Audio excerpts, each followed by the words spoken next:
Hi, gang. Gina Phillips here from Darkness to Light Ministries. Today I'm going to be doing a video teaching about how beta and delta parts of a system are created within a ritual abuse mind control survivor. I'm doing this video because it appears like we're so close to the activation event where delta and beta programming are going to be activated in ritual abuse mind control survivors all over the world. You know, the whole time that I've gone public with this and been doing videos, if you followed me at all, you know that I've been saying for years the goal of this, the ultimate goal of programming in survivors, is that the Illuminati, the Cabal, the New World Order folks are going to activate a mind control army all around the world at the same time that World War III begins. And this is, you know, part of that dark side's plan to be able to usher in the Antichrist New World Order system.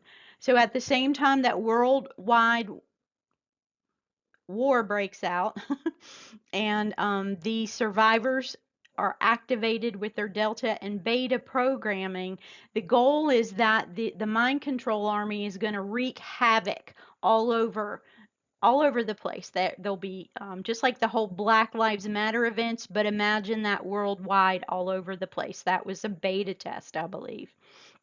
And so there'll be civil and social unrest and violence all over the world. And just like they programmed, and you'll hear about in this video, the children, they're going to use these events to program those of us, is what they hope to do, program those of us who were not programmed by having such trauma worldwide that after this apocalyptic event is over, that we'll be so traumatized that we'll just say whatever you want to do when the Antichrist arises. He's going to arise not as a monster. He's going to look like a man with all of these solutions and have a very traumatized world. He's going to come out with all of this science and the ability to look like he's going to create this utopia. And so he's hoping that the worldwide traumatized people are going to do whatever it takes, even selling your soul and taking the mark, just to have peace. This is their plan. You know, just know God has his plan. He promises to sustain his people. He promises to empower us. But this has been for I don't even know how long, since before World War II, this has been the plan of the cabal, Satan, and the dark side. So I felt led to put out this video of what we will be dealing with if delta and beta systems are activated. And it looks like we're right at that precipice, that it could happen anytime. So sit back, watch the video. At least you'll be informed of what's going on and how this army was created. So right now, across the board, all of the clients that I'm seeing are having their delta programming. It's pulled up front and center. It appears like at any point we are so close to the activation of that delta programming that it's unnerving. It's almost like I've had some people compare it to it's like gasoline has been poured on it. They're just waiting for the match to be struck to make it activate and explode. So I'm seeing across the board people with their delta programming up. My clients are presenting with lots of anger. Their attachment triggers are through the roof. People are experiencing a lot of rage, jealousy. They're having murderous thoughts. Some people at times are feeling like, this is also part of the parallel programming, like they'll go crazy. At other times feeling like they're going to die, or they feel suicidal.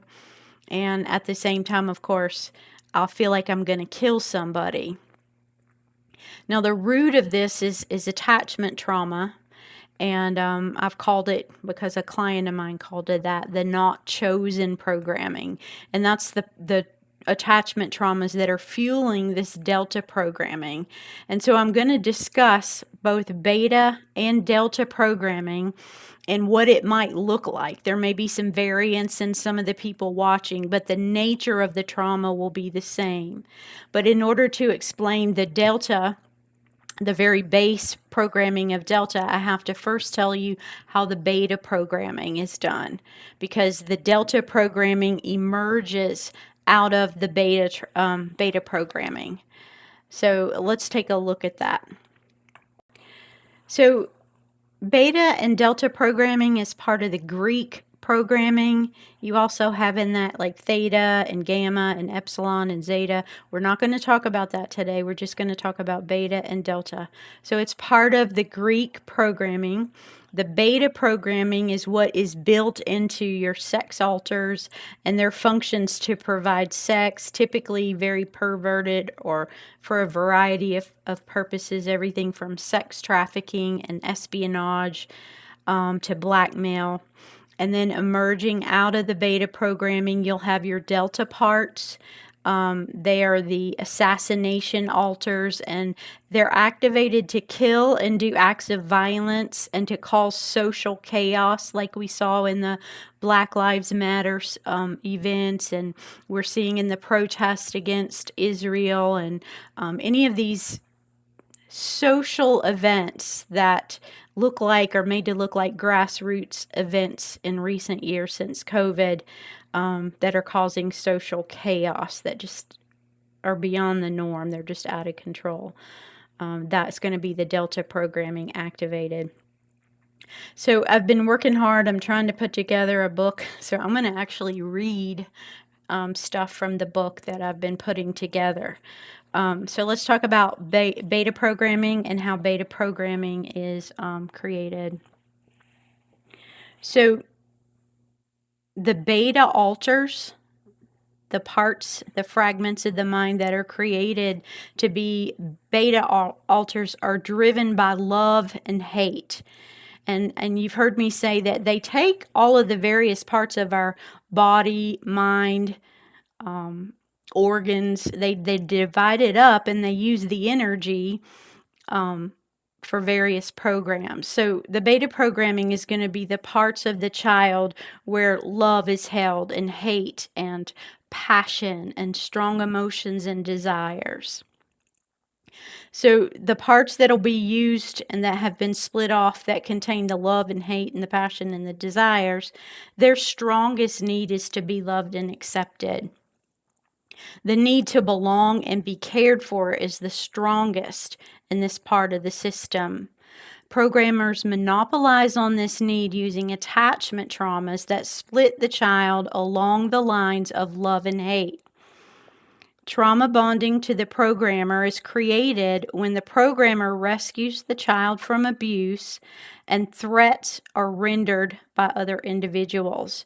So the child is being hurt, and the child is rescued by the handler, the attachment figure. It may be the mother and father if it's, a cult family. If it's in a preschool that the child is being programmed, it may be the teacher or whoever their handler is, and they're trying to make a strong trauma bond between the child and this attachment figure. So by having that teacher or that handler rescue the child from being victimized by other people, and then they're comforted and they're loved on and they're promised protection by that programmer, the child forms a very quick and a very strong bond with that handler that they're trying to attach the child to, because that child is in a life and death situation. They have to make that bond very, very quick, and programmers know that. So that programmer who rescues the child becomes everything to that child. And so after the programmers have made sure that that trauma bond between the child and the programmer is solidified, then a sudden and swift abandonment and betrayal is rendered via that same programmer the child's bonded to. And it causes the mind of that child to split two different ways. So the child needs to keep that attachment to that programmer that just betrayed them. So in order to be able to hold on to that love and that attachment and have it be preserved, The hate and the hopelessness in the child because of the betrayal split off, and it's contained in another part of their being. And the child that is loyal to that attachment figure remains untainted and can continue forward, trusting and having that trauma bond with the programmer. So, and then you end up with a dissociative barrier that naturally is put between the two parts. The parts that were betrayed and have the rage and the anger and the hopelessness, and the part that can stay loyal to, bonded, and love the attachment figure. And so one such example of this programming is called the not chosen programming. That's what we named it. So I'm going to give you an example of a client that I've worked with over the years to help illustrate what this looks like with a real example. Everybody will have this programming. Everybody has the Greek programming that's been programmed. So maybe the exact experience is not the same, but the nature of it, a survivor will have all been through. So here's the account of one of my former clients. So after being trauma bonded to her programmer, one of my clients recalled the swift 180-degree turn of events. This programming was done at about 18 months of age. The client was severely berated by her beloved attachment figure with rejecting and shameful accusations like, "You're evil. I hate you. Why can't you be like Amy? She's good and loving, but you're wicked and ugly. Go away. I never want to see you again. Nobody could ever love you." And this was followed by utter abandonment by that beloved attachment figure that they trauma bonded with. So the client is sent away to the other side of the room, and they're made to watch this mother figure, this attachment figure, choose another child as the focus of their love and care. And my client called this event Not Being Chosen, so that's why I just call this program the Not Being Chosen program. The programmer had become my client's guardian, their mother figure, the child's source of love and comfort, the provider of every need, and was without warning turned on and sent away as she witnessed another child replace her. Typically, the new child chosen is going to be a child that the rejected child loved dearly. So this new child that the mother attachment figure is doting on is a close friend, a beloved friend of the child being programmed with the not chosen program. And so this heightens the sense of betrayal and rejection by the child being programmed. And so this 18-month-old client is not fed, they're not clothed, their diapers are not changed for an extended period of time.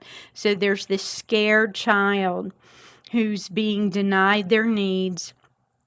And instead of getting their needs met and comforted like they did before, they're severely shamed and ridiculed each time she approaches the programmer to get her needs met. And so this unchosen, hungry, cold, traumatized child who was rescued or comforted by the attachment figure is not done so anymore. And this is continued, the rejection, betrayal, and shaming, until the child loses hope and gives up. They just stop trying because it's not working anymore, no matter what they do to try to get the love back of that attachment figure and the protection and loyalty. And so she feels utterly betrayed and abandoned. And she's having to watch her primary care figure feed, cuddle, and dote on the other child while she's rejected and ignored. And as I said, eventually the child loses hope and she curls up in a fetal position and gives up the will to go on. And so this is the creation of a suicidal, a death-minded part, a part that wants to die, that doesn't want to go on. And so it's split off. It has no will to live. The other segment of the mind another segment of the mind. In that segment, hate builds and the will to live kicks in.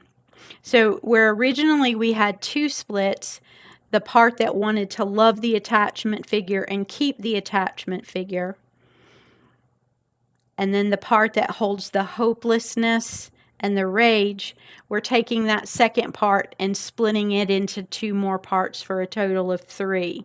So the part that's suicidal and doesn't want to live, wants death and not to go on. And now we're beginning to see emerge from that the part that has the will to live and the will to fight to survive. So as I said, another segment of the mind, in that part, hate is building and the will to live kicks in. The fragmented part of the child's personality that surrendered to death splits off and gives place to the part of her will that holds hate and the will to fight to survive. Rather than attack the attachment figure who's crucial to the client's survivor, the client attacks the other toddler and sees them as the threat. And then the client is rewarded by the attachment figure for doing this in order to reinforce the violent competitive nature that will later be used for Delta programming. The child realizes that to keep her critical attachment figure, she needs to destroy all threats that the attachment figure might choose over her. The hate and violent part created will later be used to develop the Delta assassin part of the system, and we'll discuss this further. But the part that holds the death wish and wants to not go on and die, it's going to become the trauma that is spun out in the future to Delta and Beta parts to make them comply with their programming. So all of these splits will be used. The part of the child that remains loyal to her handler will be groomed to have sex with her handler and told that this is a demonstration of her love for her. So the child's traumatized, it needs love, but they're going to begin to mix and tether in sex and sex acts with love. I've often called that drinking dirty water. You know, if a person's in the desert and they're dying of thirst, they'll drink water that has mud and dirt in it because they're dying of thirst. And that's the same for this child. They're dying for attachment security. And so to add sex with their attachment figure is like drinking that dirty water. They'll take the sex as long as they get to keep that attachment figure's loyalty, protection, care. The child is willing to do anything to keep the love, devotion, and protection of that attachment figure. The sex with the attachment figure is not violent at this point in time. And the color pink is attached to it. This is what will be developed into Barbie programming, and the color pink. It's sex programming, it's beta. Beta programming is attached to Barbie or kittens. And the pink color, it's going to be emerging red, which is going to be the violent sex. But at this point, it's more of you'll see kittens inside of child, sex kittens, because it's not violent sex yet.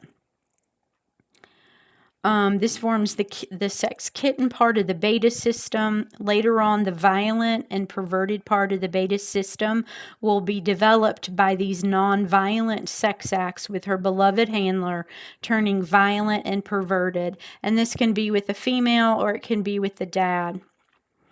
So the programmer continues to have non-violent sex acts with the child and pairs that with love bombing and nurture.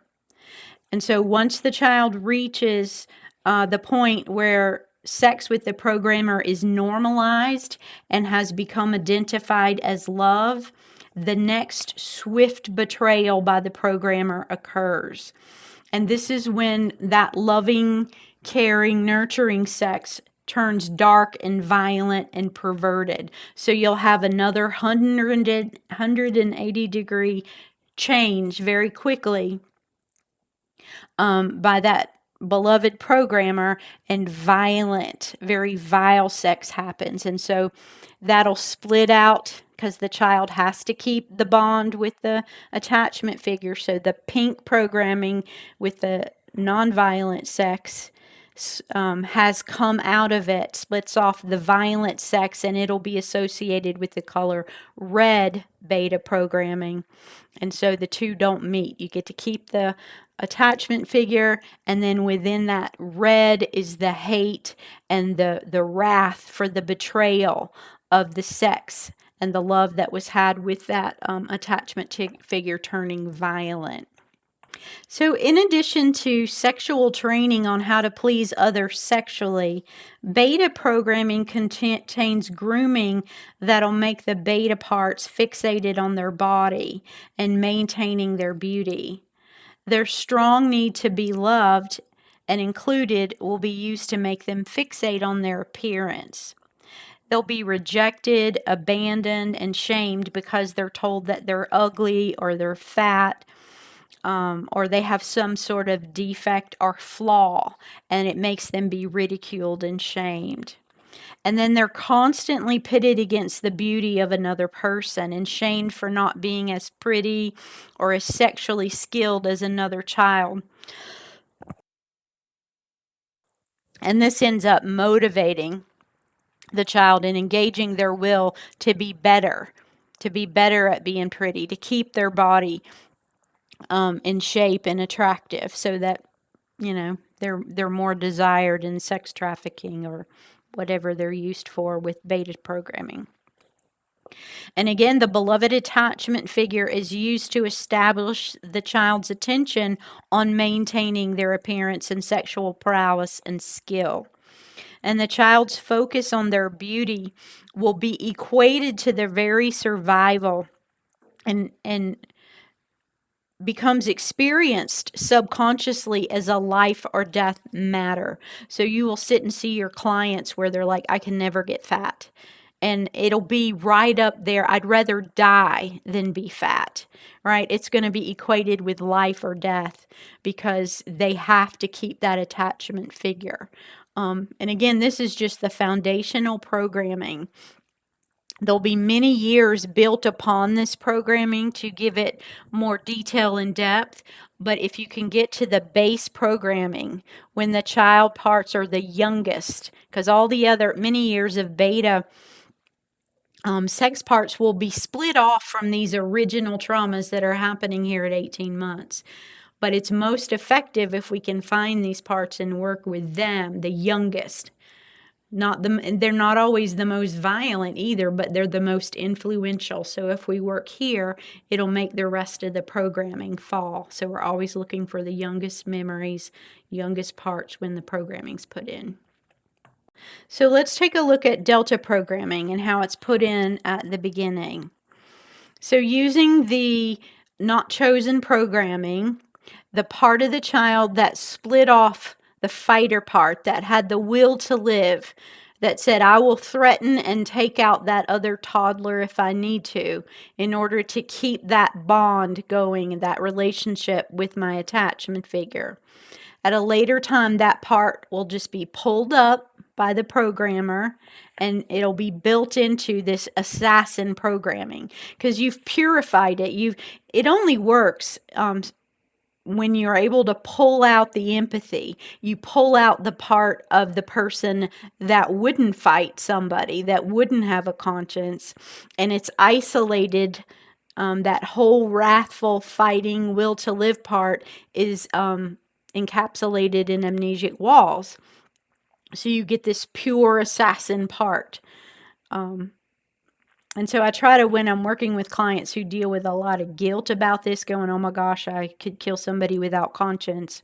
You're only able to do that because you're not able to fuse together your whole self.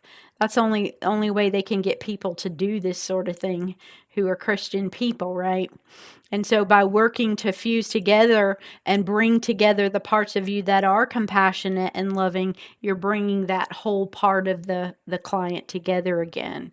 So it helps some with the guilt that the clients have about some of the murders and stuff that they've done, to see that it only worked because they teased out the other parts of yourself that have heart and conscience. So delta alters are trained to carry out special missions that result in death. The delta parts are usually asleep when they're in their deactivated state. Deltas work as a team with betas to kill. When somebody from the up top, at the elite gives some kind of command for people to kill, they're usually used in teams. And these quotes that I'm using right now are actually coming from Springmeier, one of his books, so I want to give him credit for this part. It says an Illuminati system will be magically twinned during programming with another system's delta alters. So that's meaning this delta, my client's delta, would have been twinned, and we're not going to talk about twinning rituals here and how that works, but twinned with other outside people to carry out a task, an assignment for assassination. And part of that's done for, magic strength, but some of it also is done so the person doesn't back out. It's like a safety thing as well. And Springmeier says that you usually have teams of 2 and 4 that are constructed to do some type of assassination assignment. Now, this part of a human being, the delta parts, they're where the beta was driven by love and then hate.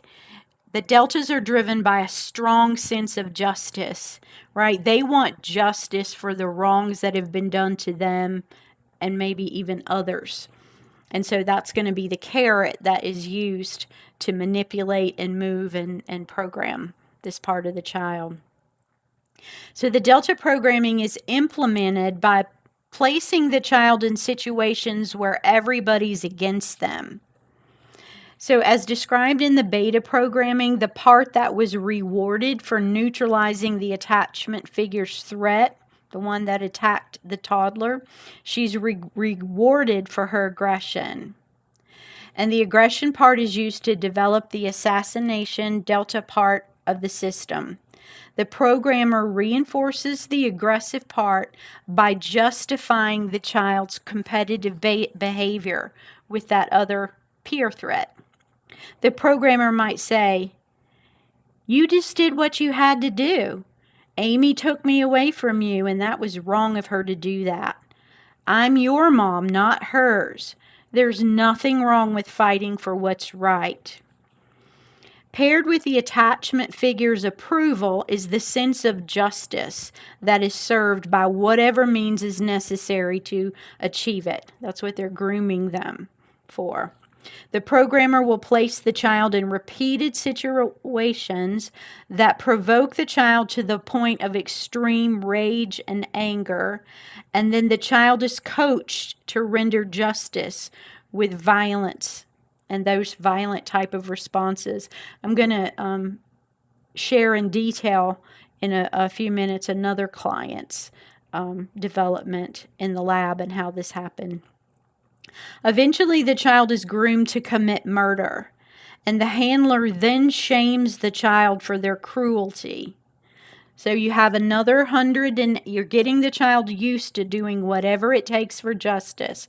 Whatever it takes. If somebody tries to take your attachment figure away, it's okay for you to attack them or smother them or kill them or whatever it takes. Once you get the child's conscience strong enough and willing to do that, you get the 180-degree turn again, because that sudden shift where your attachment figure that you depend on betrays you, it's so shocking. That's what splits the mind and gives it a clean split. So you're always going to have that total opposite happen. That's why when I'm trying to integrate parts in work, I'll say, what's your opposite? Right? So if I sit and pull up a very compassionate part, its opposite's going to be the love, hate, and injustice. And I know they came from one another. So we're going to try to have them work together. So once the programmer has developed the delta parts to the point where they will commit murder and the child does it, all of a sudden that split looks like something like this. Can't you control yourself? What's wrong with you? You're a monster. Look what you did. You can't even be trusted around people. You're a murderer. The shaming draws out the part of the child's being, any part of empathy that remains inside of that delta part. And it results in a clean split between any remaining empathic components of the child's psyche and the wrathful, angry components of their mind. The programmer has now isolated a fragment part of the mind that can kill and justify its actions with no guilt or empathy in it. The newly created delta parts are rewarded with justice for the injustice they encountered. And the delta system is further developed by facilitating the child's pride in using their physical prowess to defeat others who pose a threat. So you're trying to create an assassin, so you need to motivate and engage that child's will to keep their body fit. Deltas become very focused on physical fitness and prowess and agility.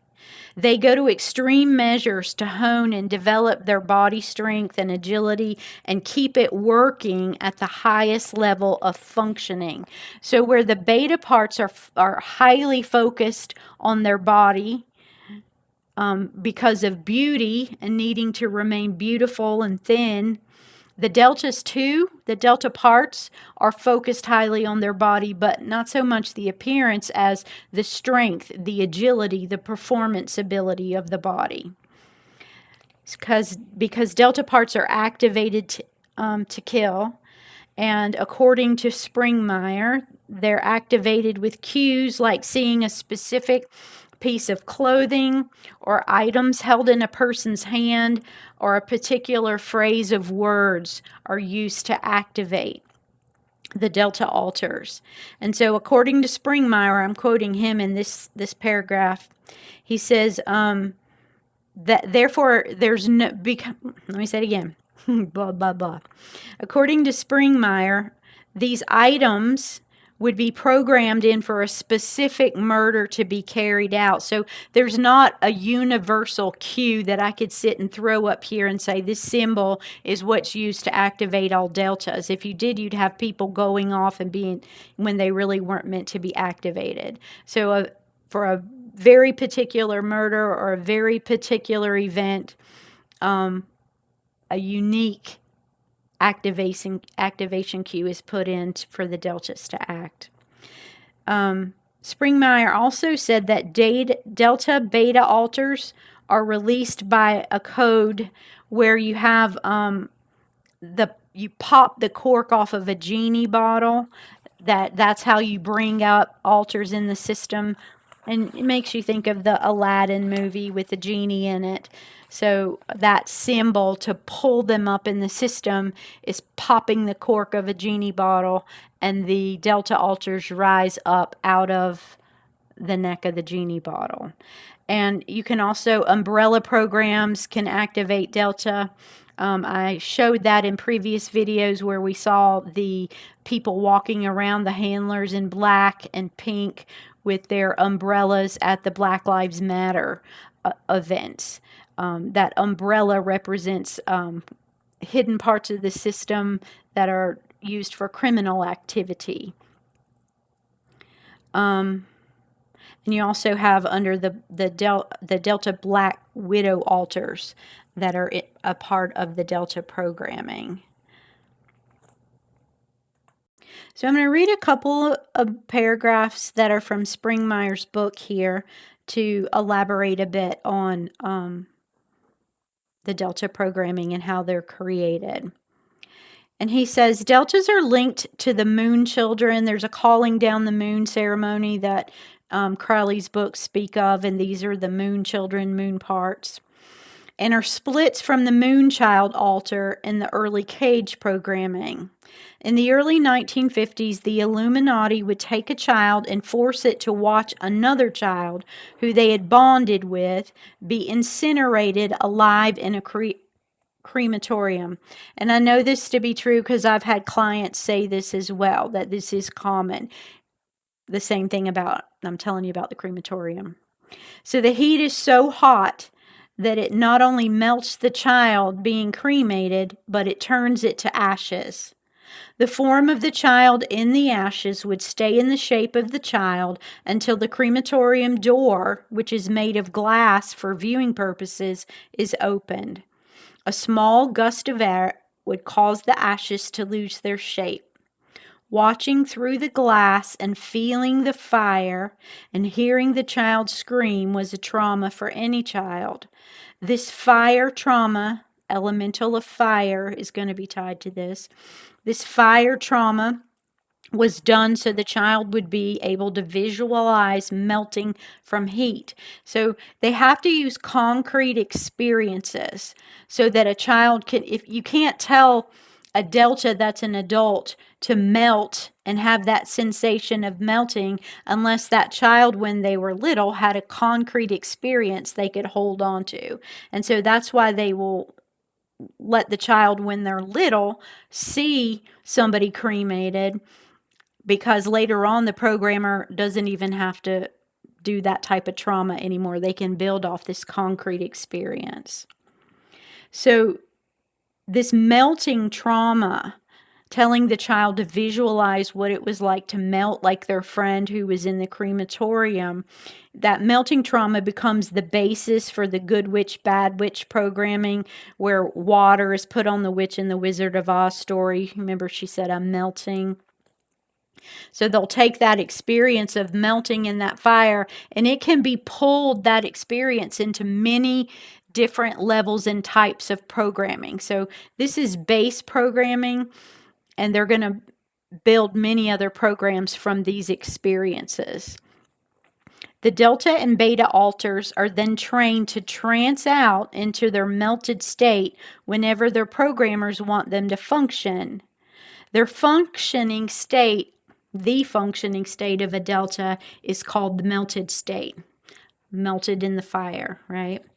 The programming is that the witches are told to melt down to nothing. So they're going to be cued, the delta and beta programmers, parts. I'm sorry, I'm getting tongue-tied.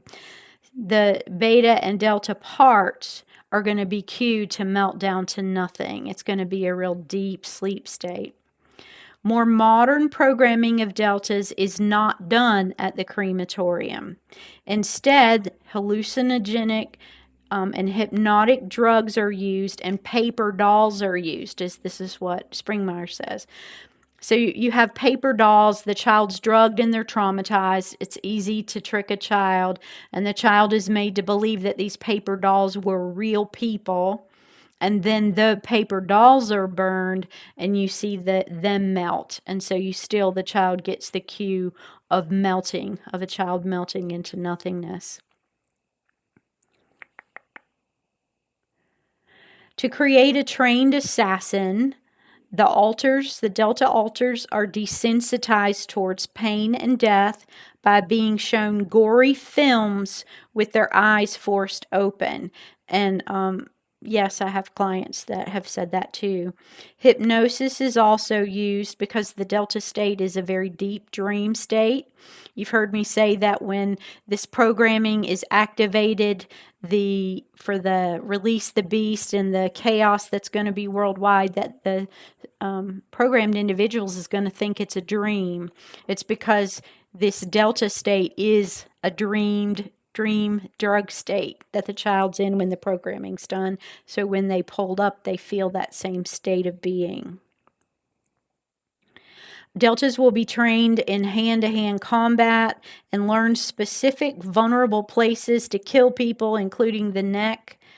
In addition, all sorts of weapons training is taught. And then again, this is still a paragraph by Springmeyer, where he talks about the activation of delta parts. He says the delta systems tend to be colored black. Remember, the beta sex systems are programmed pink and then red when the sex gets violent. Delta is black, but it's not uncommon for you to see black and red codes go out because delta and beta programming and parts are very closely paired. And so you'll see sex, violence, red, paired with black, assassination, when you see in the black and the red together. And when the programmer wants to pull up delta alters, he will bring them up through the neck of their genie bottle, and they'll be commanded to melt. And when they've melted into that nothingness state, then the programmer gives an exact script of everything the delta alter is to do, just like you would program a computer step by step. The programmer might say, at a certain place, you'll be in a melted state until you hear the words, I'm going to Kansas City. Where are you from, Miss Ruby Shoes? This is the example he uses. And at that point, you will remain in the melted state and do part B of the script. So that's an example that he gives of a delta activation. So I want to use an example from my notes of another client going through their delta programming to add to what we've already taught on. If you've seen me when I spoke at Kelly Hawley with Warrior Bride Ministries, I spoke at her conference last fall, and I talked about how the core is split and the parts that are emerged and used for programming, and it's lab-based programming. The black and white, the lab is white. It's black and white based programming. I'm not going to get into that right now, but when I speak about the lab, that's what that is, base programming, because I'm going to read from my notes about the delta programming and how it was put in another client. So I'm working with the client, and she says, I'm older this time when I'm taking back to the lab again. So let me tell you a principle here. Sometimes you'll have clients get confused, and they'll say, the lab memory that I shared with you, I thought I was 3, but in this one I'm 5. How can that be? And they'll think that they're not seeing the right memory, or they're confused. But what's happening is the memories are layered in. The child would have went to the lab at 3 and at 5 and at 7, right? But because it's the parts that are in that lab don't know any time passed. So you can have a child go into the lab and get some base programming, white programming, and they are walled off by amnesia and dissociation, and those parts are not pulled up again till the child's 5, and you bring the child back at age 5 and pull up the 3-year-old that was in the lab and build more on that lab programming. The child's going to go, was I 3 or was I 5? Right? Because time passed. But that part didn't know time passed because they're not out in the world growing and experiencing things like other parts within the child's system. So I just wanted to throw that out, because if you're continuing to be programmed and you cycle through the seasons and the holidays of a year, every year you're going to build on all of the programming of your system. And so it gets very detailed and complex. So this client says, so I'm older and I'm taken back to the lab. They shock the crap out of me, worse than they ever have before. I see that rainbow carpet again. That rainbow carpet, when you're electrocuted, you see colors. They call it riding the rainbow. They can give you a variety of visuals, the rainbow bridge. This client would see a rainbow carpet. And so you're seeing this, these colors as you're electrocuted, and you ride the light to come out of your body in other realms. So I see the rainbow carpet again, and it takes me back to the castle in the air. So there's going to be, in the elemental of air, a castle that's going to hold parts and fragments of self. And so the child will keep going back to the lab. They'll begin to build that air system, that domain that is in the elemental of air or fire or water. And so that's what they're doing here. We had worked on other memories where the child was taken to the castle in the air. We had removed some of the parts and the demons and things there. But so now she's remembering other aspects in the air castle. So I'm taken back to the castle in the air. That woman is with me again. There's something in my mouth to stop me from biting my tongue. So she's aware of her body on the lab table, the metal lab table where the child's naked. She's got something in her mouth as she's being electrocuted. She's aware something's covering my eyes and something's covering my ears. I'm back, and she's going back and forth between this realm and the lab right now. I'm back with the Queen of Heaven and the green snake that's there. So I've told you in other videos that ultimately a survivor will attach with the Queen of Heaven. She is the same entity as Babylon, Isis. She's Gaia, the whole Mother Earth thing. But she's this mother figure. It's the feminine side of a fallen entity. And she sees the serpent there. That's the father figure that the child will be made to bond to. That's an entity. And he relates to the Nakash that was in the garden, or Samael, we call him. So she's seeing that again at the castle, the mother and father figure, the Queen of Heaven. The witch, who's the Queen of Heaven, has sparkles and maybe gems. She's putting them into a pot or a cauldron. Hey, that's part of me. It looks like blue and goldish colored sparkles she's putting in that pot or cauldron. Gems are shown in the witch's hand, and she dumps them in the pot and stirs. The witch stirs the pot with a ladle and makes me drink it. The witch was reading from a book. Remember how I said storybooks and movies are used? The witch was reading from a book. It's Winnie the Pooh. I see the image of Christopher Robin. I think he's wearing a red shirt and brown shorts. Red and brown are significant. We'll talk about that later. This part of me does not like Christopher Robin. I see war.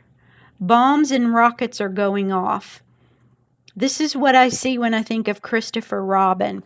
And so I'm just giving you the notes as we walk through her memories coming up.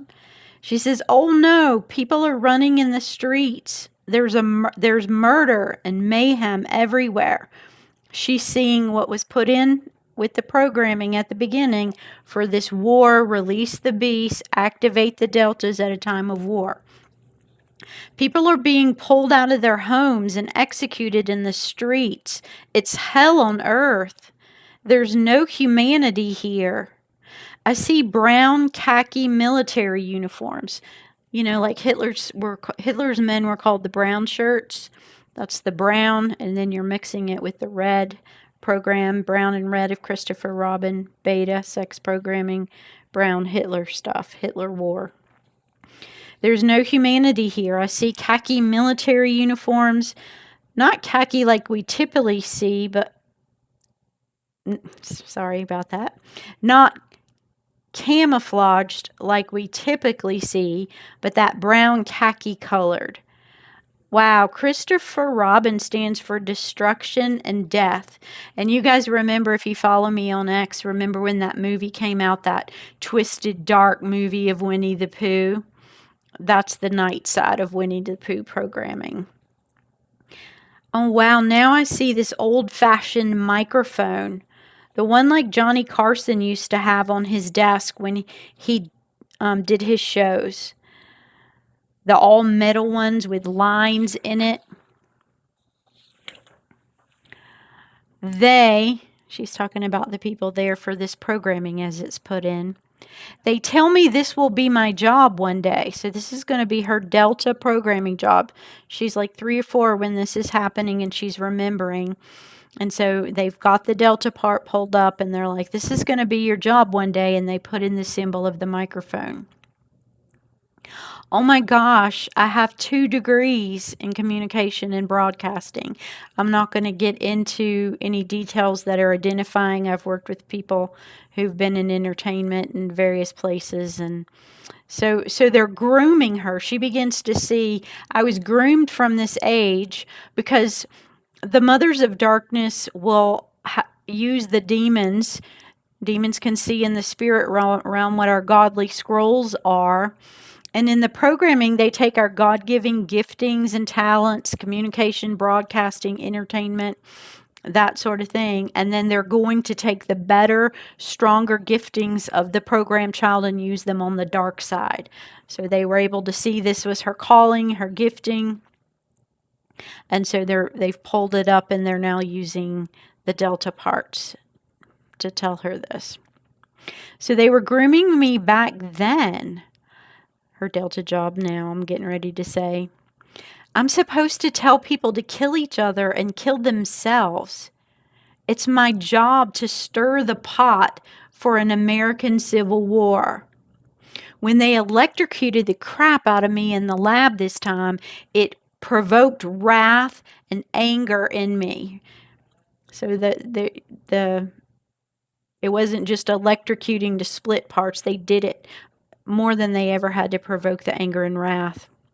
When I drank the ladle the witch gave me, it brought demons into me via my mouth. That's because my mouth is going to be used for Delta programming. The demons will be the ones broadcasting through me during this Civil War time. People who, everybody has Delta programming, all of the Greek programming, but only those who are really have the genetics and the God-given giftings and talents to be physical fighters and warriors are going to do the killing in that part. This woman's very intelligent, very smart, and the biggest gifting in her is her mind. And so for her Delta programming, it's not going to be as much of her using her physical body. She's going to use her mouth, right? Her intellect is going to be used in the Delta programming. So she drank from that ladle with the witch, the Queen of Heaven, so she would have demons that would help her with the broadcasting of the message during her Delta programming activation. I had been taken to that lab so many times. I was so angry. I wanted to hurt the people who hurt me. The witch, the fallen entity, the Queen of Heaven, said to me, if you drink this out of the cauldron in this ladle, you're going to have the power to take vengeance on the people who hurt you in the lab. And then all of a sudden, my client said, oh my goodness, this reminds me of a recurring dream that I had. She said, the dream takes place in the current home that I'm living in now. Now, I believe that what she's remembering is part of what she's activated to do in this coming days right now, right? But we're removing it. We're removing it by helping her go through the trauma memory. So she's recalling as she's in this memory thread of Delta programming, it's taking her to a recurring dream she's had presently in recent year or so. She said, in the current house that I live in, somebody breaks into our house and they want my kids. I tell my husband to get the kids and run to safety. I have guns. I have Glocks. And I hunt down the people who broke in. I shoot them in the kneecaps, the crotch, and the wrists to disable them. The little girl part of me with Delta programming had to kill somebody. Oh my gosh. She's showing me now a man in an all white room. So that's probably the lab, and it's definitely the white base programming. The child part of me is sitting in a chair and they give her a gun. It looks like a real man standing there. It's not some movie, she said. And she shoots him with the gun, but there's no blood. As you begin to look through the memories and she's seeing the tricks, you begin to see like, oh, there's no blood even though I shot him. The people tell me, he hurt you, shoot him. So she's being groomed to do it. Now this Delta child part is showing me a straw man. It's a man with a body made of straw. It's the man with the straw body that was shot with the real bullets. This event with the straw man happened somewhere else. So again, she's seeing two different programming events layered on top of each other. One that had a real man that she shot and there were no bullets. And then when they built on that programming, the next time it's got real bullets, but she's shooting a straw man. But it's still held in this same delta part. And the client will have this blended together. So the mind doesn't know, did I really shoot somebody? Did I not? Until we tease it out and get all the parts together to work through this. So she's seeing the trick. This event with the straw man happened somewhere else. The first man that I shot, he looked like he could just be put on a white lab coat and have been one of the researchers at the university. Her programming was done at a university. I won't name it. She said, there were two men behind me when I shot him, and they congratulated me for killing him. They said, well done. The man I shot, the real man, that the human memory, she sees now as the memory unfolds, and she sees him step away. He had been standing in front of a white wall because they want to affiliate the color white with it, base programming. And then now she sees flashed up on the wall, like it's being projected, like maybe a projector is behind her, she said. Flashed up on the wall behind where that man stood that I shot, I see a countdown of numbers projected on the wall, going backwards from 5, 4, all the way down to 1, and I hear boop, boop, like that beep like you would hear at a sound when we've seen, some of us are old enough, in the old days of TV or movies, you would hear that boop, boop sound and see the countdown on a projector. Now, I know from other clients that I've worked with, this backwards countdown, it means death is coming, right? I've had clients see it when they were about to be taken to a near-death experience themselves for their elemental programming, and it appears in this client that it's also there when a death, it's tied to a murder death. So that backwards countdown and the beep sounds is very deeply put in as a symbol in the subconscious with death, symbolizing death. Then they show me vintage movies of war. All the Delta programming is going to have the old vintage movies of war, whether it's Hitler or it's just going to be in the vintage. I've not seen anybody that it wasn't vintage. It had that old feel, like World War II shows of war. So they show me this vintage movie of war, and they told me, I take that back, I've had some that it wasn't vintage, but I think that the original is vintage, the original programming. Then they show me vintage movies of war, and they told me, you're going to be part of this war fighting for the good guys. They show me the microphone I saw a few minutes ago, and they say, you'll be on the radio telling people to kill the bad guys during this time of the war, the Delta activation. I'm sitting at a desk, she's a little kid, 3 or 4, with the mic on it, and I feel very proud because she's been through all this injustice, and Delta parts feel justice. They want justice for wrongs done right. And they tell her, they say, here, speak into the mic. And so there's this little kid in this big room with the power. She's feeling her voice in the microphone. I hear myself talking over the mic. And she's like, she's feeling right now. I loved writing and producing. That was her as an adult. It's paired to this event. And she thought as this little 3-year-old. So it's the present day Delta activation in her adults. Some of it's melding with what happened in the original programming at 3. And she said, oh, wow, I felt so proud to be sitting at that desk. And I thought, this is cool technology, this mic. Obviously, she's an older person like me. Old, not old like, old my age. We don't have this at my home, she said. The 2 men telling me this were not the men that were in the lab that hurt me. And they told me, you'll get to take out the bad guys hurting you and hurting other people. Remember, it's going to be releasing the beast, the Delta programming, releasing the wrath and the anger for all of the injustice and the traumas heard against you. And so they're appealing to this child part. She said, I'm supposed to form a militia to get the bad guys. I see myself setting up teams to guard the roads so the bad guys can't get to us. The two men telling me this, I believed were good guys. They told me that they would help me take vengeance on the people down the hall in the lab who had hurt me. And they got me to trust them. This was so easy to do to earn my trust. Oh my God, they told me that they know what the bad people did to me down the hall. They said, we'll help you get them back.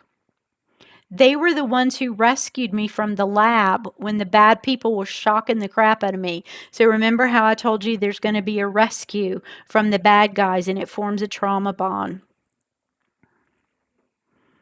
These two men busted through the lab doors and they took me away from the people shocking me and took me to a safe room.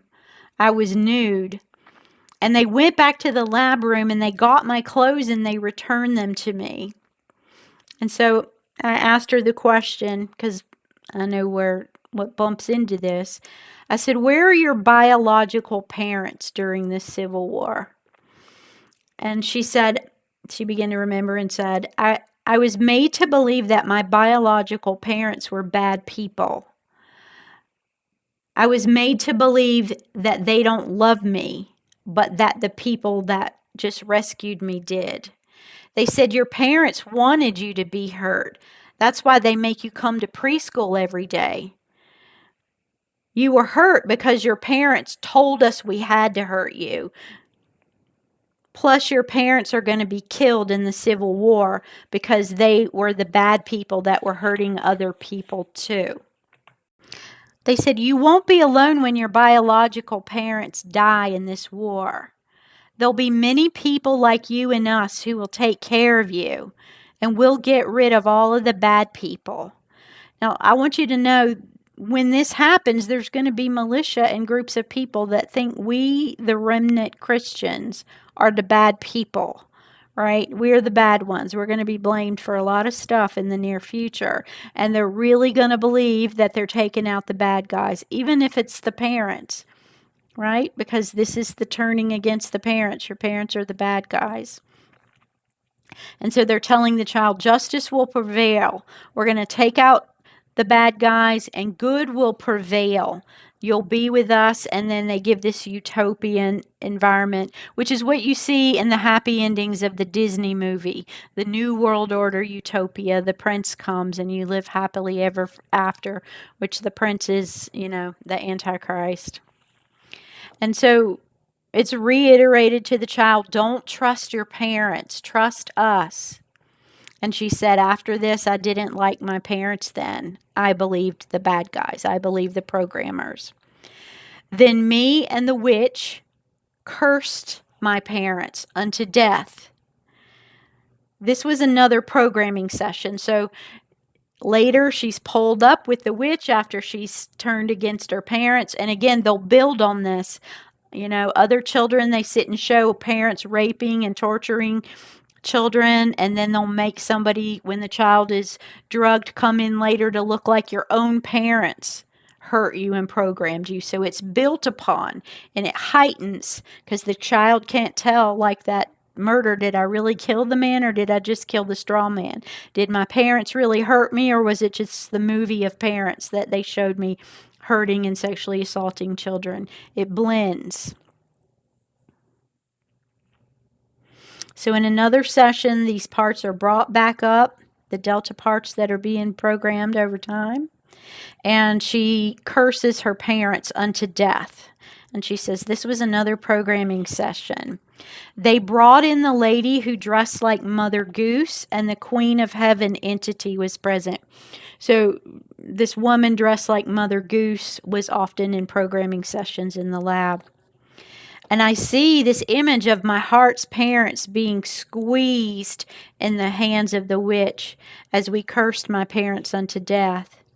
Wow, I realize, she said, now that me and my sister did this together. Now, this is not a bloodliner person. This is a woman who was programmed in her Christian preschool. And her sister, who was older, also was programmed in the preschool. So she's saying, oh, wow, they brought my sister and me together to curse my parents. Now, you know that not dishonoring your parents is one of the commandments that comes with a blessing. Honor your parents and your life will be long and life will go well with you. So here they're doing that with not only to curse the parents, but to curse the children here. So me and my sister stood before the witch and repeated the curse on my parents. The people told me that your sister is good. She's on the good side like us, but your mom and your dad are bad. They wanted my sister and I to hold hands while we cursed our parents. So I asked her, because I knew it was coming next, did your sister get to do something that you didn't get to do? Because they're not going to let her be paired with her sister and have a bond. They don't let you bond with everybody. So while she's united with her sister in this cursing parent event, they will absolutely do the 180 betrayal turn on you to split the sisters, because they're not going to let you have anybody to really bond to but them. So that's why I asked the question, did your sister get to do something you didn't get to do? And she said, yes. I see that I got put in a box and my sister didn't. There are a lot of parts, I'm not going to go down this road right now, that were placed inside of a box. That's Metatron's cube. If you go back to the Freemasonry stuff, the parts that are put in the box, but they've been released, right? So a lot of people's parts are coming out of the box right now because remember, they're reversing programming, harvesting the parts, and they're going to fry the old world order system. That's why everybody's parts are so easily accessed right now. And then they're getting ready to do the apocalyptic Delta release Mad Max scenario, and out of that emerges the New World Order, the Antichrist system, and then their new programming, the New World Order programming. So it says, I see that I got put in a box and my sister didn't. While I'm in the box, I see two vertical lines of golden white light. The lines were the only light that comes into the box. The light are the cracks in the box. And after we edit this, I'm going to come and show you guys segments of the Super Bowl halftime show I did a few years ago when Snoop Dogg was featured in it. And they had, I'm sorry, I can't remember the lady's name, but I'll show you the clip. They were cycling on the LED screens around the Super Bowl, these lines that we're talking about now. They were purple and white, and so that's this programming that this woman is describing here. So while I'm in the box, I see two vertical lines of gold white light. The lines were the only light that came into the box. So the light represent the cracks in the box that I was placed in. My sister got to play with all the children outside the box that I was in. I get the impression they were skipping. My word looks like shipping. The kids were skipping and playing outside the box. They were having fun, but I didn't get to.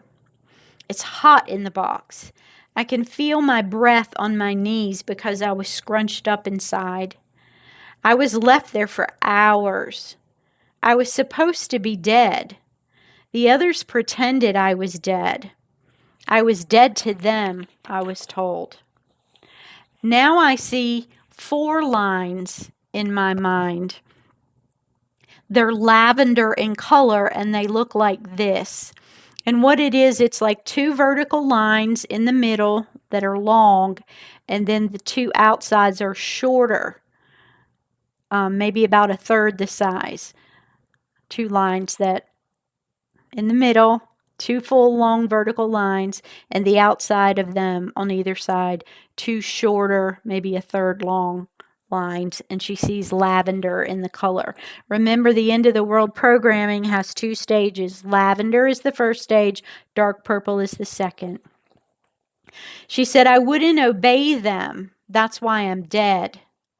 She said, oh, now the lines have changed. And so now she has two full lines. The lines that were short have now turned into two full length vertical lines. So she has a pair of two vertical lines, full length, equal length, and then she sees two more vertical lines paired together, equal length. They put me in the box because I wouldn't kill my sister, right? They have to turn them on the sister again. They said we had to do it because you wouldn't behave. They wanted me to kill my sister to prove that I would be on their team. They want me to show that I'm loyal to them. And I want you to note that the stakes keep building in Delta, right? The stakes keep getting higher. They were able to get the child to this person to act and say, I'll shoot a human who is not a part of my family. It's a stranger that hurt me. I'll shoot him, right? Because she shot at the man, and then she shot at the straw man that she thought was the person who hurt her. But when it comes time for the stakes now, they've been raised up. Shoot your sister. She's like, I wouldn't do it. And so they put her in the box. And they're shaming her and making her be rejected. And so this client you're going to hear in the story, she was only programmed for a couple of years in preschool. She was not somebody that continued on.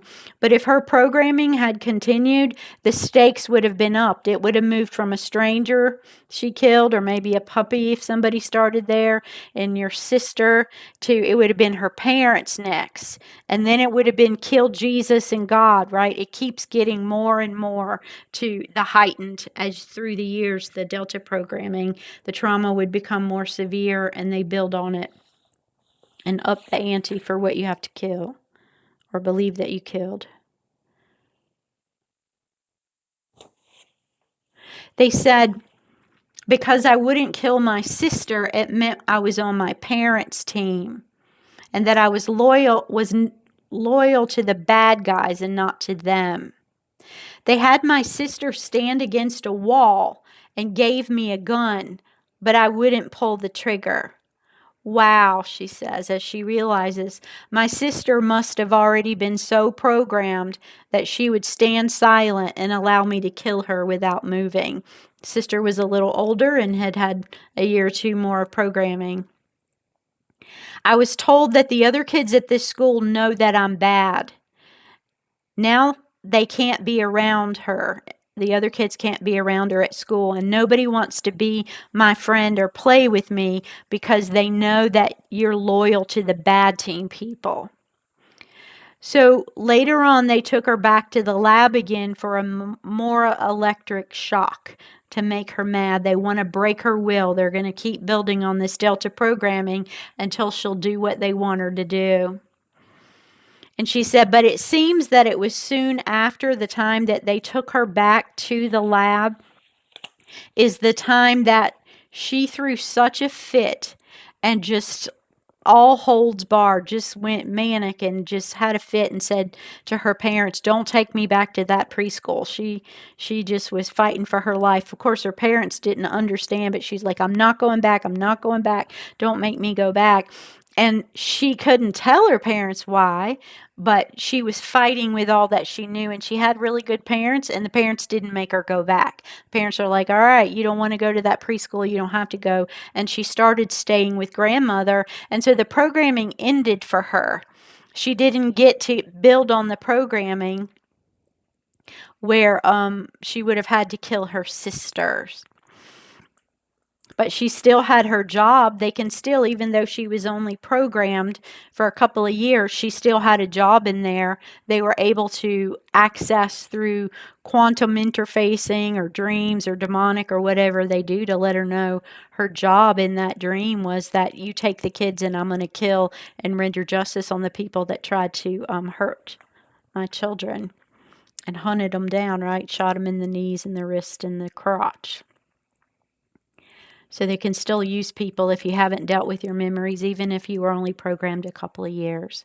So again, I ask her the next question to see if we're connecting more dots to this program.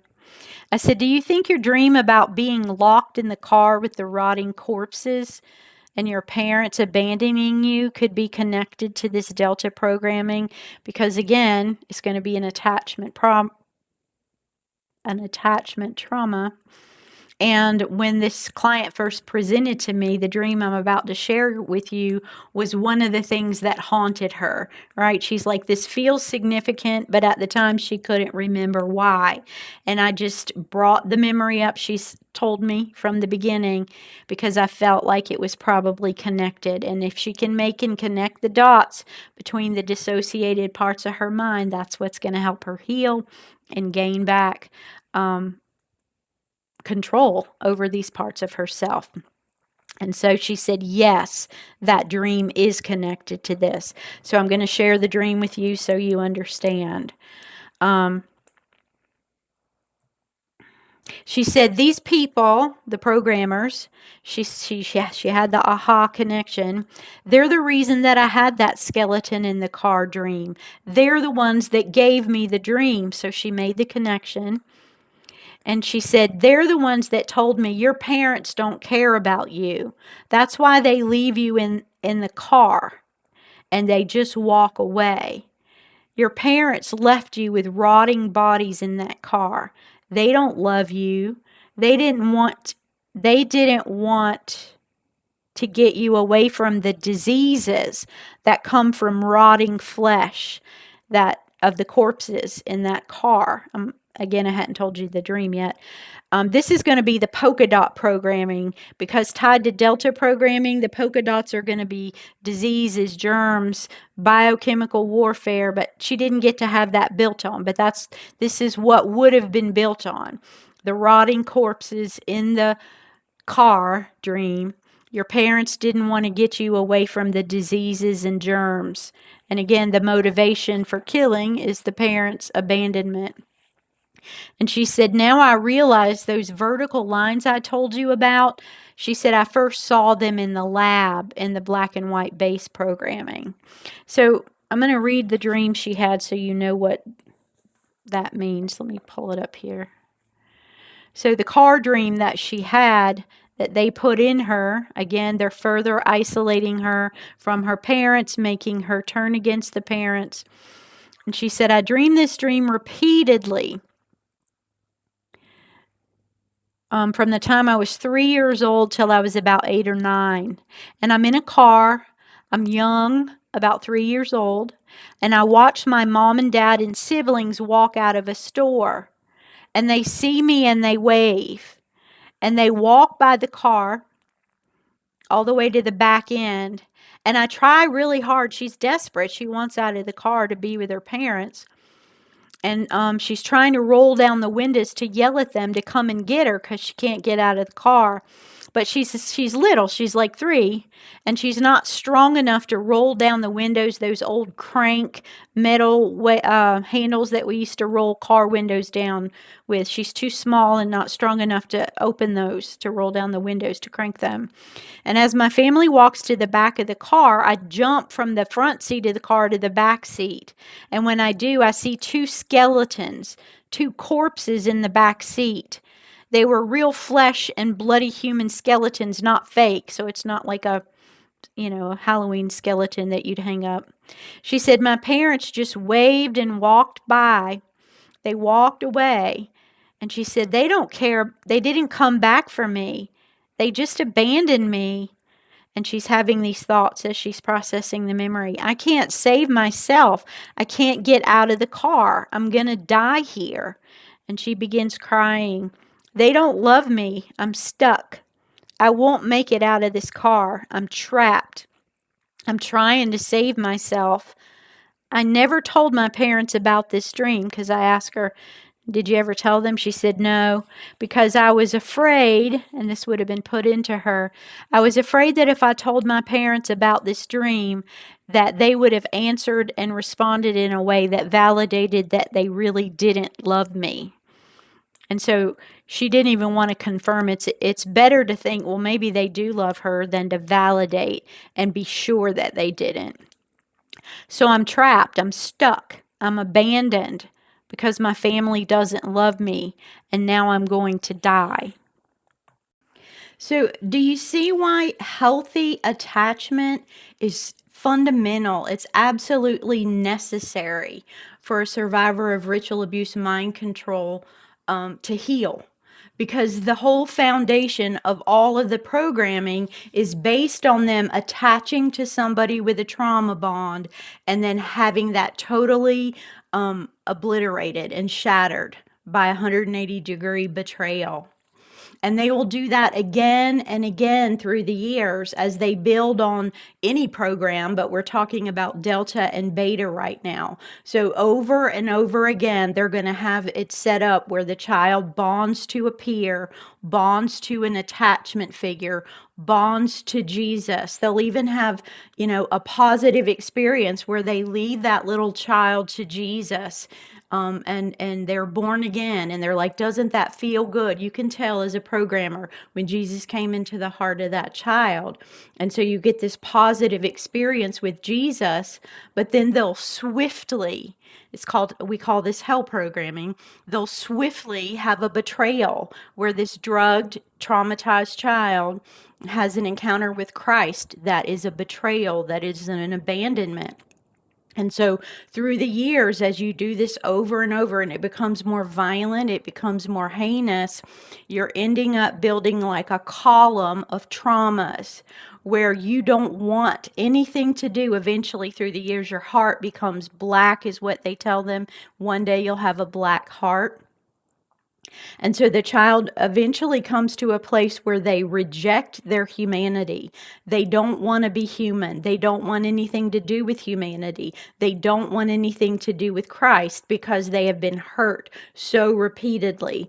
And they'll be led in a vow to reject their humanity. Their will is engaged. See, this has all been geared up to engage the will of the child, because to just torture somebody and not have your will involved in this occult stuff, it doesn't work, right? That's not the goal. Satan doesn't want to kill you. He wants to turn you against God and mankind and not be able to have any loyalties to them.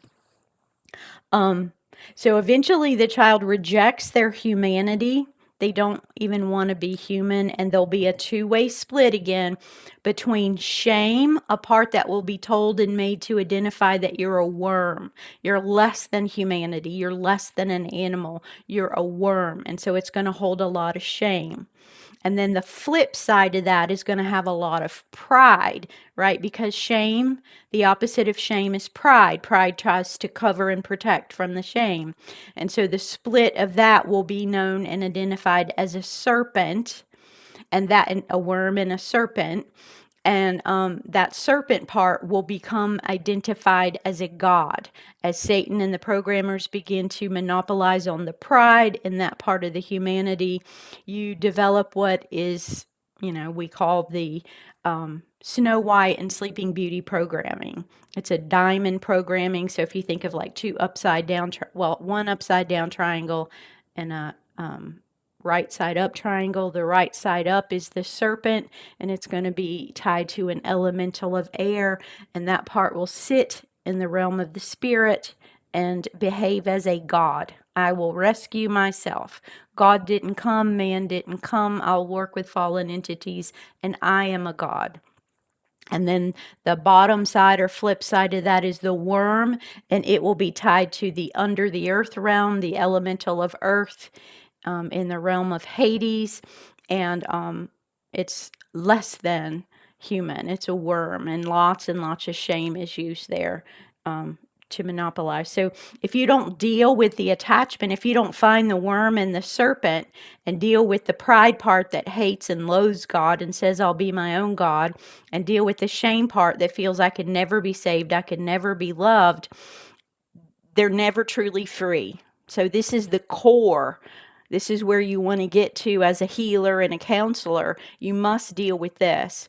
And they have to learn new coping skills. They have to bond to another human being. They have to learn to replace their bond that they have made with fallen entities to God and to man. And so, you can do all of the ritual abuse and satanic stuff, but at the very foundation and core of what the trauma is, it's this. It's this issue. It's an attachment issue.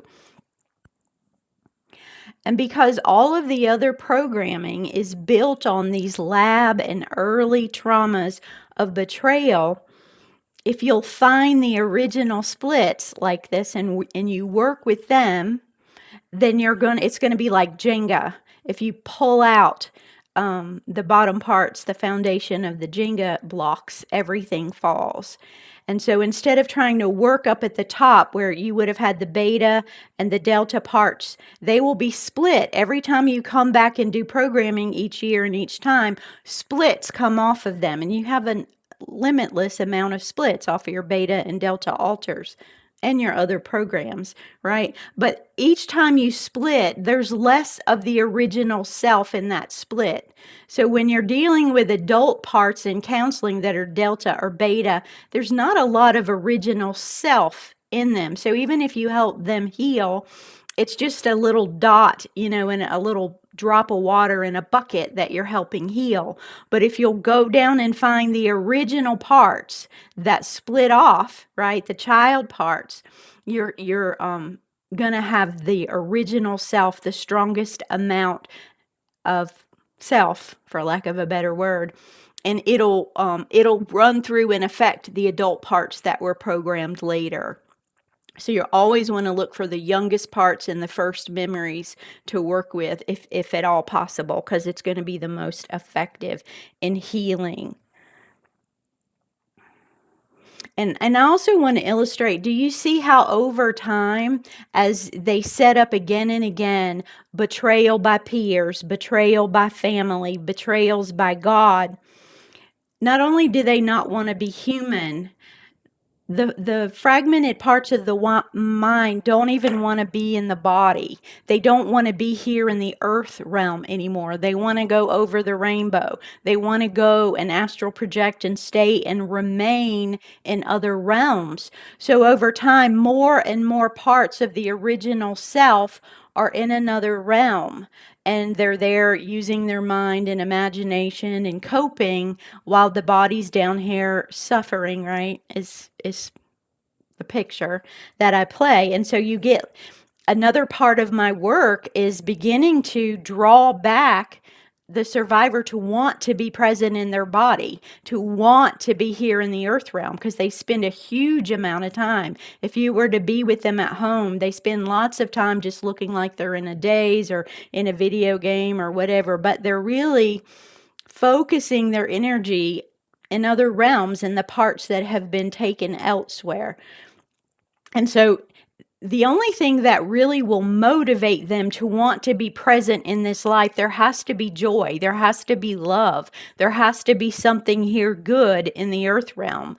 And that's going to be human relationship and relationship with God.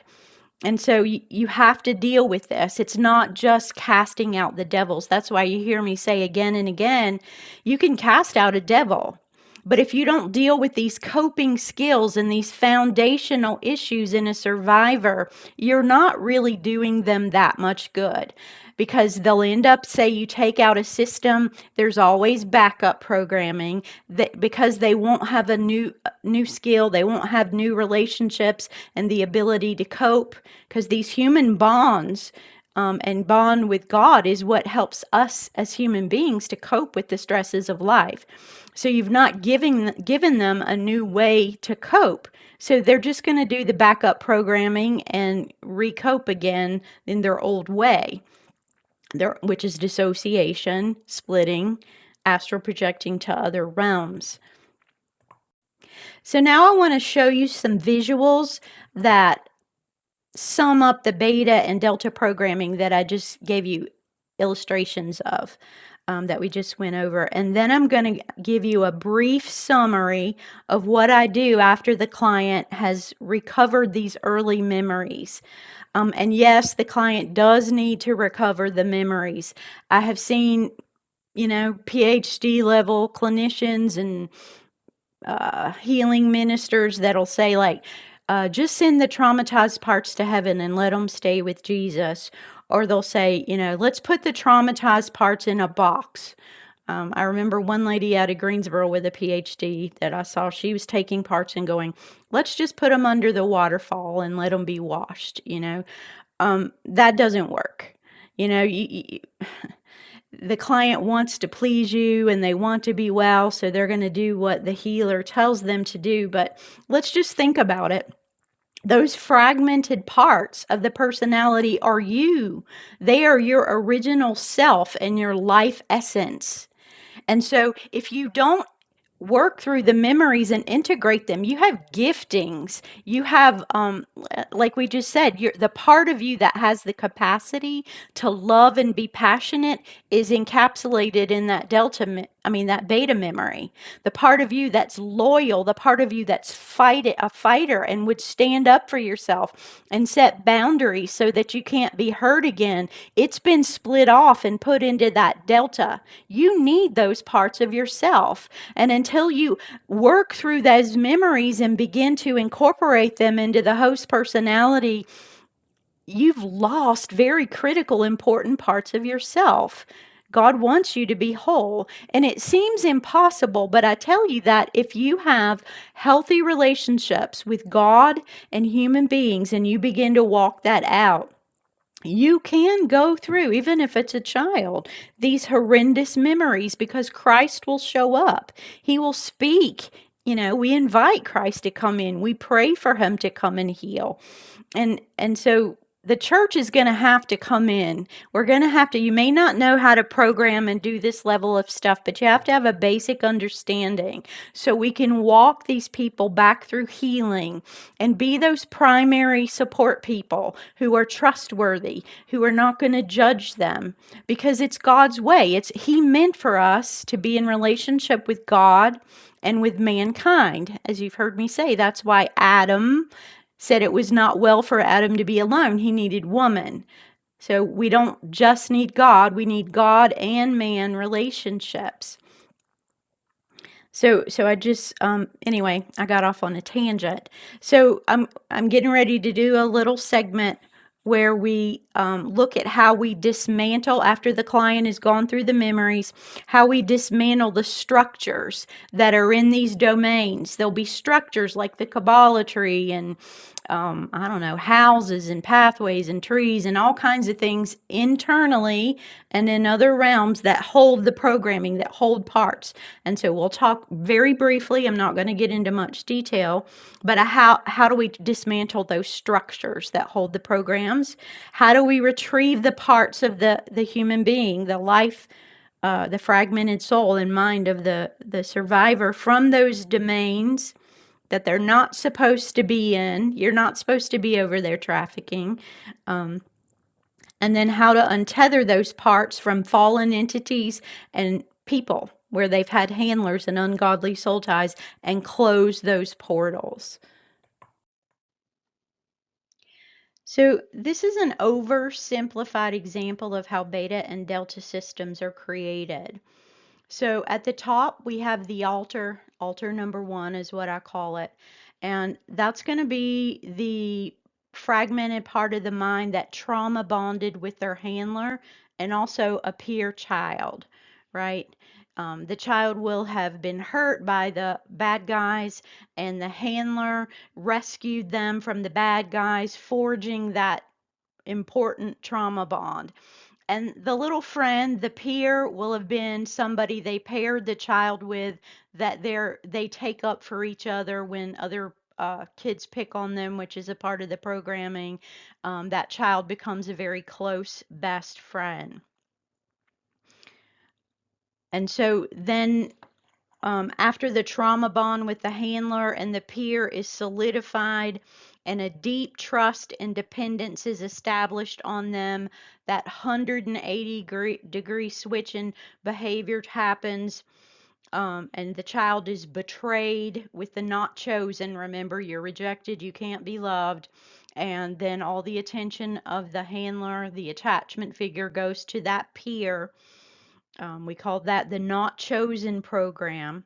The child has to maintain an attachment to the handler, because if he doesn't, if a child does not have an attachment, they lose the will to live. They will give up and die. They won't continue on. And so the child has to maintain that attachment. So the pink over here, alter one, that is bonded to the handler, splits off, and it's able to maintain its loyalty and its love and its devotion to the attachment figure, because an amnesic wall or a dissociated barrier exists between that part and the part who felt hopelessness and rage for that betrayal. Splits off, alter number two. It's kind of a emerging red color. It's kind of pinkish, and it holds the hopelessness and the rage because of the betrayal. And notice that altar number two, when it splits off, it holds together the hopelessness and the rage, because it's going to take a continued unrelenting rejection to make a split between the hopeless wanting to die part of the child and the raging fighting part, the fight to will to live to happen.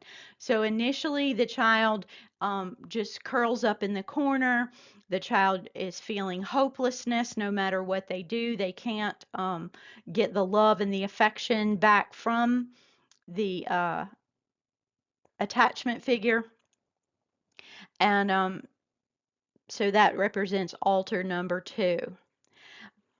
But over time, the rage builds too, because it just continues and doesn't stop, and you're going to have a split between the hopelessness part that has a death wish and wants to die and just end the suffering, which is seen in the altar number three split, and then the altar number four, which is the black delta, holds the rage and the hate. Right? So you're beginning to purify increasingly these aspects of a human character. The fighting part, the hopeless death wish will become the omega suicidal programming. And the omega programming is what's used to spin out to altars. They'll feel that hopelessness, they'll want to die, and that is going to be used to make other parts stay in line. So as programming continues, the pink altar that kept their loyalty and love and devotion for their attachment figure, that part's going to be pulled up and programming will continue. That's when sex with the beloved attachment figure begins to happen. And so it's beginning the development of the sex kitten altar. So, in order to maintain that bond with the handler, sex and love and nurture is mixed together. The child begins to learn to do things like oral sex and all kinds of stuff while being loved and protected and admired. And then once that becomes normal to the child and the programmer is able to see that love is very firmly entangled with sex, then you have another 180-degree turn of the behavior of the handler to create another split. And so instead of the love and the tenderness, that sounds pretty sick to say, but the love and tenderness sex acts with the child and their handler becomes suddenly violent and perverted, and S&M, domination, all kinds of crazy stuff. And so it splits the mind of the child again. And so um, you split into the red. That, remember, the pink sex kitten is an emerging red beta program, and you create this dark sex altar that's full of rage and hate. So you have the beginnings of a beta sex system. It's they end up, the sex slaves, when they're servicing somebody, you get like a menu. It's like, do you want me to be this little sex kitten, innocent, loving child, or do you want me to be this dark dominatrix, twisted sex person? So it's you get the pink and the red part of that beta system. And I didn't tell you in the video, but eventually the betrayal happens again and again until the child has to break the attachment with that with the handler. And they'll set up a situation where it looks like the child murders. And if you're in a cult family, they may really murder somebody they attach to. But if it's somebody in a daycare, they'll use virtual reality, they'll use drugs, they'll use somebody that looks like the parents, and they will make the child believe they murdered their attachment figure. And so that's going to be, remember, Delta assassin programming is black. And so, based on that sex kitten alter who was betrayed by the handler with violence, it's going to eventually split into the black murderous part that hates the handler, and then the dark sex part that's twisted, has twisted components of sex.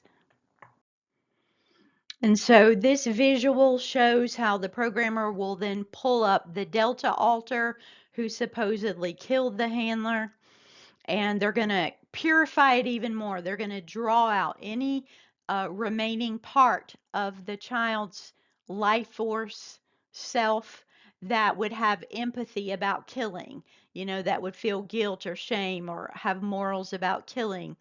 And so after that Delta part has killed, believe they killed their beloved attachment figure, immediate shame comes. And so they start to say, you're a monster. You are wicked. No one could ever love you. And so any part of the child that still has a conscience or would feel guilty is pulled out.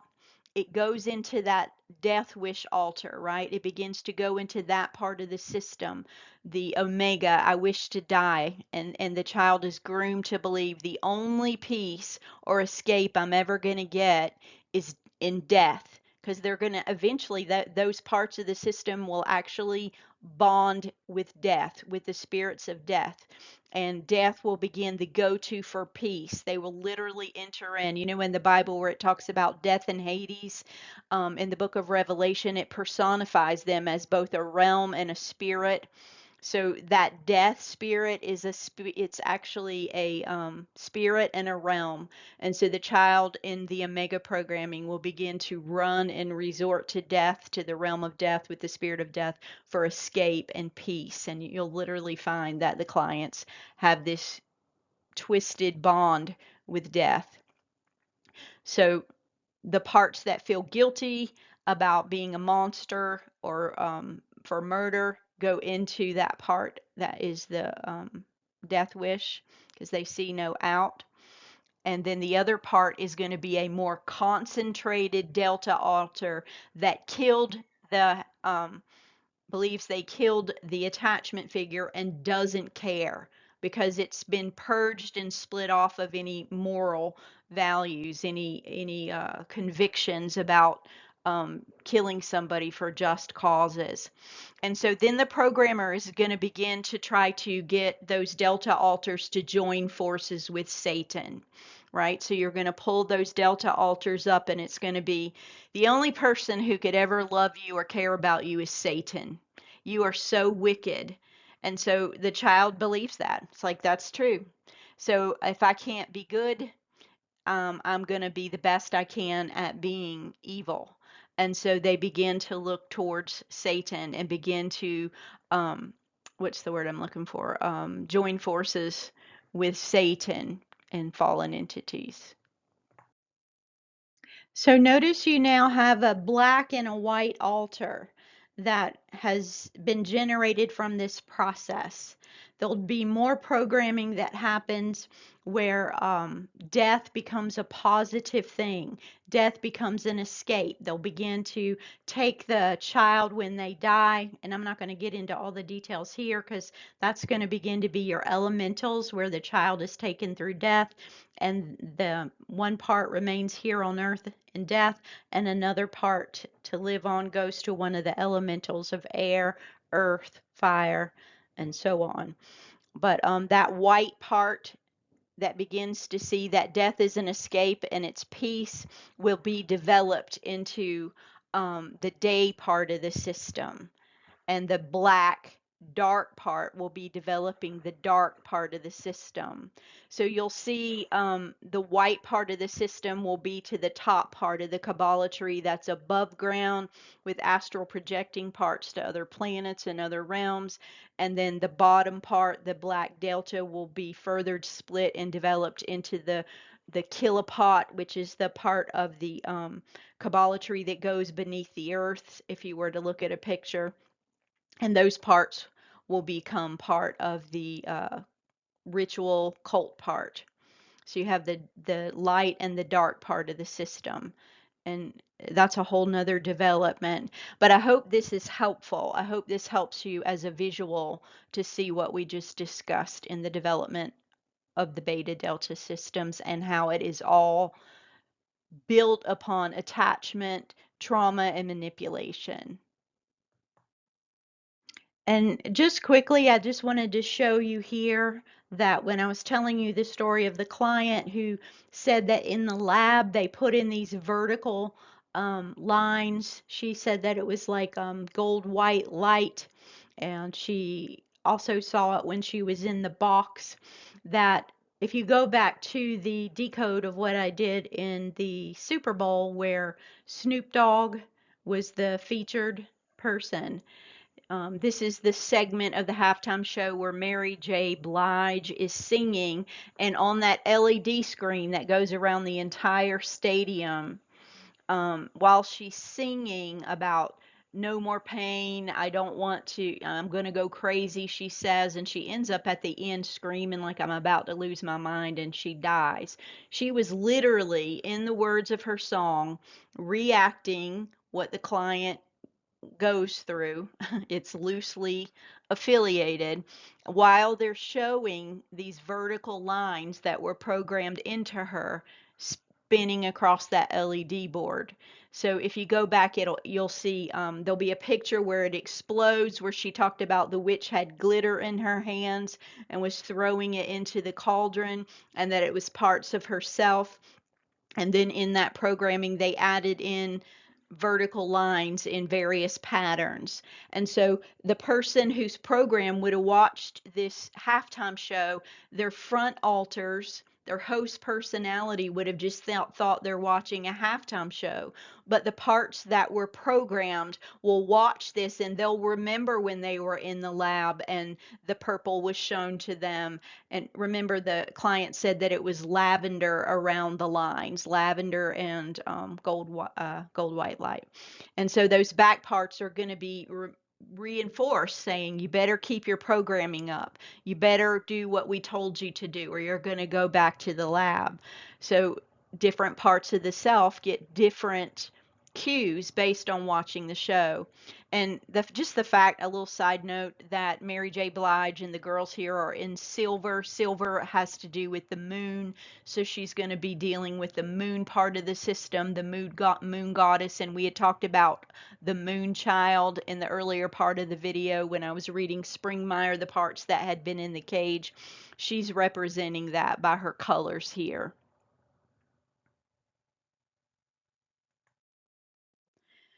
So, as I said at the beginning of the video, that I would give you guys a quick overview of the steps, an order of steps that I go through when I'm dismantling and programs within a survivor. Of course, this is just a summary. There's a lot involved in each of these steps, and it's not always straight through, but the biggest and most time consuming is working with the client to recover the trauma memories. And that takes a long time, right? And you don't want to push the client so fast that they have a psychotic episode. Unless somebody's been trained in trauma therapy and complex PTSD and DID, you're most likely going to push the client too fast. And I can't get into all of that in the video, but you're going to have some basic counseling skills and knowledge of DID. If a client is saying, I can't remember, or that means they've got a dissociative wall up, and it means that they're not safe or they're not ready for some reason to go to the memories. And the counselor, the healer, would have to do what we call resistance work. What is it they're going to need to be able to look at the memories? What are they afraid of? That if I face this memory will happen? Will somebody I love be hurt? Will I go crazy? And you have to work on that. And they have to be discipled and grow in Christ to begin to be able to trust the Lord, that He's going to take care of them. There's just a lot involved. But once the client has recovered the memory, the original memories that put the programming in, then they're ready to be able to disconnect from the entities and the steps we're going to go over right here. So let's say you've got your client, they've recovered the memories for beta programming or delta or gamma, or I don't know, some other type of program that's in there. So then I use Dan Duvall's prayers. I'm going to put them up here on the screen in a bit. I've altered them a little bit. I use his older stuff. I just can't really follow him where he's going these days. And I found his earlier prayers are amazing. I love them. His early work is great, and I still use his prayers. It doesn't mean I believe and follow everything that he's doing, but I only use a handful of little prayers of his. I found that's all I need. So I use the Freedom from Human Persecutors prayer. Um, and so every person that would have been involved with my client in putting in that programming, I'm going to want to break soul ties with them. Okay, and so like with the beta programming and the delta programming, we would have said we're going to break ties with that mother goose figure. We're going to break ties with that man that you attached to and rescued to. We're going to break ties with the teachers and the people that took you in the lab. And it's okay if the person doesn't know the name. It's more prayers are about your will being engaged. So you can say, my teacher, I don't remember her name, or that man that did XYZ, or that woman. And so you're going to pray that human persecutor's prayer that I'm going to put up in just a few minutes. And you're going to fill in the blank, the names of the human beings that were your persecutors, that were a part of your programming. And you don't have to go through every person one at a time. You can fill 5 people in the blanks, um, at that, in the prayer blanks. I break free from John and Susie and Jill and whatever. And I even, to make the prayer shorter, will say every person that I named. So like the first blank of the prayer, I'll say, I want to break ties with John, Jill, Susan. And then the next blank, when it wants me to name them again, I'll say, and every person that I named at the beginning of this prayer, to save time. So I then lead them through breaking ungodly ties with those people. These people are going to still have influence on them when their souls are intertwined and bound together through this programming and trauma. So you want to break that. And then I'm going to begin looking with the client to see, um, can they forgive? Are they ready to forgive? It's okay if they're not. It just means they're not ready. It needs to be a true forgiveness, right? So, I mean, these prayers work. When you get to this stage, it really works. If something's not working, there is either some unforgiveness, there's some legal right that we missed, and we go back to look for it because it does work 100% of the time. So you don't want to rush the client. They want to be able to forgive. So you want them to be able to forgive and mean it. And help them to see that forgiveness doesn't mean that you're not still hurting. It just means that it's an act of your will to say, I'm going to forgive them. I'm going to release them for what they did to me. And I'm going to turn them over to Jesus Christ. I'm going to turn him, vengeance belongs to God. And so I'm going to trust him to bring justice. But it's going to take some time to make sure that client's ready to forgive. And then when they are, I'm going to lead them in a prayer of forgiveness of their perpetrators. And we're going to ask the Lord to bring justice. Here, you take them. I choose to forgive them. I choose to release them, but I'm going to entrust you for justice, Lord. And so you have to make sure before we pray the prayer to disengage the fallen entities, disentangle them from these human parts of the survivor. The devil's a legalist, and the legal rights are going to be where your will was engaged. Like if the child was told in that memory, call on Ra and the bad stuff will stop. That child's going to have to say, God, forgive me for leaning on Ra to protect me instead of you.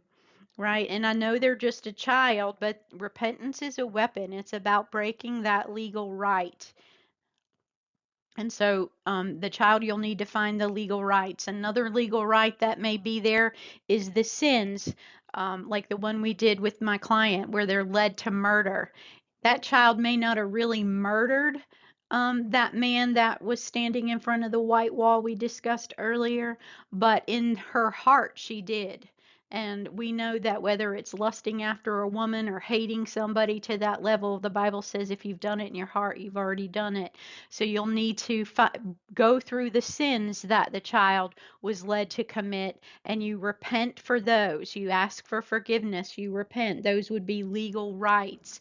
If there's any kind of an oath, like one common oath that you'll find is children will say, um, I promise to not watch Christian shows and to only listen to Disney movies and blah, blah, blah. Whatever that oath is, if it was found in the programming, you want to renounce it and say, I renounce it, I repent for it, I want nothing to do with it. If they worshiped the entity, pledge loyal to them, all of these are legal rights that you want to take before God and say, I renounce it, I repent for it, and I don't want anything to do with those particular entities. That's finding the legal rights. And so when you've identified those, and another one would be oaths and vows. Like you saw that in the Delta programming, the client was made with her sister to curse her parents to death. That needs to be repented of and renounced in the prayer. So once you've identified the legal rights, then we're going to use that freedom from fallen heavenly powers prayer. And that's going to be used to untether um, the fragmented parts of the soul. It's going to untether them from the demons, the fallen entities in that program, and it's going to shut the portals that were opened up during the programming. So, for instance, and I'm just throwing it out there, some of the entities that were I've been working with in the last couple weeks, getting rid of Delta programming. You're going to have Apollyon. You're going to have the Destroyer. In Hinduism, he's known as Shiva. It's the same entity. That's going to be tied to this Delta programming. It's going to be tied to this end times activate and release the beasts. The Queen of Heaven and the serpent or the Nakash that my client talked about being bonded to. That's going to be entities that you're going to need to pray in this freedom from fallen heavenly powers. There are others, I can't quite think of them right now. Death, spirit of death was used in this. Um, you're also going back to the legal rights. You're going to have the client repent for the hate and the murder and the resentment and jealousy and all those types of sins that they were led to commit during the programming. So, again, when you pray the freedom from fallen heavenly powers, that's the prayer that's going to disentangle you from the entities. You can name them all in one, just like I did in the human persecutors prayer. When the blank comes, you can go, I break ties with the Queen of Heaven and the serpent, the Nakash, and with Apollyon, and just do it in one blank.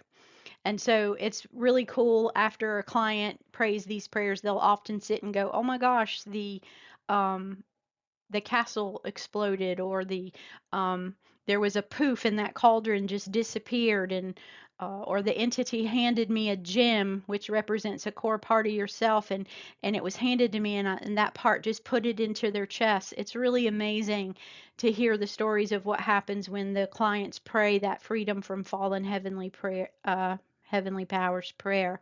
But there will be changes in the structures of the programming in those different realms. Um, and then, last but not least, you don't want to leave an empty place. Wherever changes happen, you want to pray and ask the Holy Spirit to come and fill and heal these parts that have been traumatized, to reveal Himself to them, to disciple them, to show them how much He loves them. Um, so you're praying into those parts, healing. And so usually, if you're excluding the part of learning new skills and helping them to make new bonds, these are a cursory step by step way that I walk clients through this each program that we take out, and it's repeated the same process whether you apply it to any program that we go through.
So now that I've given you all of this information, what are you supposed to do with it?